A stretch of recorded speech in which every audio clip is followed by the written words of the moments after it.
मुझे ये बताइए, बड़ा इंटरेस्टिंग है कि किस तरीके से, क्योंकि ये सारा शेड्यूल जो है बड़े स्ट्रैटेजिक तरीके से किया जाता है।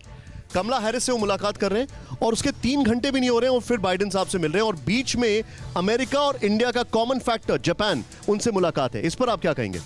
देखिए, ऐसा है कि अगर इसके लिए थोड़ा सा जो बाइडेन की जो बैकग्राउंड है एज वाइस प्रेसिडेंट, वो जानना ज़रूरी होगा। जब जो बाइडेन साहब ओबामा के नीचे एज वाइस प्रेसिडेंट काम करते थे, तो उस टाइम पर भी ओबामा ने कुछ जिम्मेदारियां एक्सक्लूसिवली बाइडेन साहब को सौंप दी थी।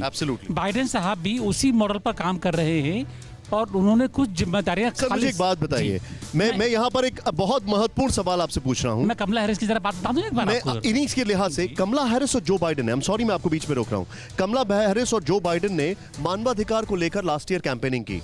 हम उस जो बाइडेन और कमला हैरिस से मुलाकात कर रहे हैं या उन जो बाइडेन और कमला हैरिस से मुलाकात कर रहे हैं, बल्कि जो बाइडेन से जिन्होंने भारत के ऊपर सैंक्शंस हटाने के लिए बहुत ताकत लगाई थी?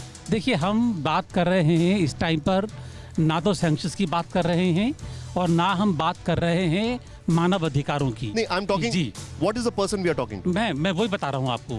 हम यहाँ पर बात कर रहे हैं उस राष्ट्रपति से और उपराष्ट्रपति से जो दोनों ही अपने अपने एरियाज में भारत के साथ सहयोग बढ़ाने के लिए काम करना चाहते हैं।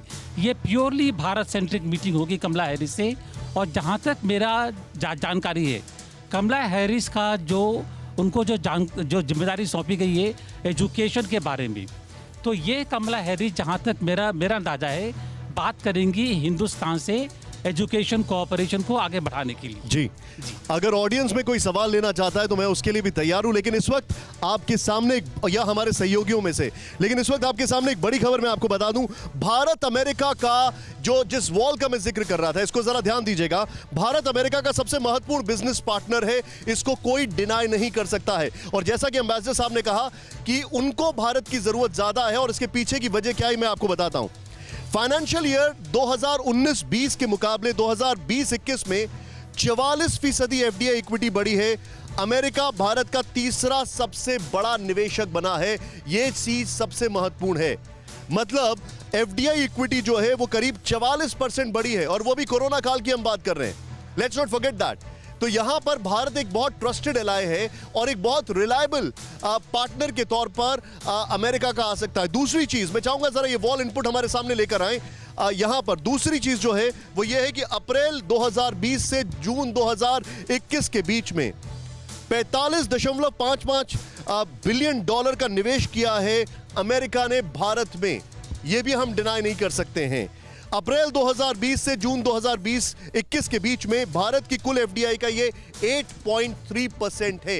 ये भी मैं आपको एक हमारे ये वॉल इंफॉर्मेशन है जो मैं आपके सामने लेकर आ रहा हूं। एक और फैक्टर जो हमारे सामने है वो ये है कि अप्रैल 2019 से लेकर मार्च 2020 तक भारत से अमेरिका एक्सपोर्ट जो है वो करीब 53 बिलियन डॉलर्स का है। ये देखें आपके सामने जो मैं आपको दिखा रहा हूं। और जो इंपोर्ट है वो इंपोर्ट जो है वो सिर्फ 35.8 बिलियन डॉलर्स का है, यानी कि हम उनको एक्सपोर्ट ज्यादा करते हैं। एक और चीज जो हमारे सामने है वो ये है कि भारत अमेरिका से 2017 में क्रूड इंपोर्ट शुरू कर चुका है और 2018 में एलएनजी का इंपोर्ट शुरू कर चुका है। अड़ी सोमवार से शुक्रवार शाम 6 बजे सिर्फ TV9 भारतवर्ष पर।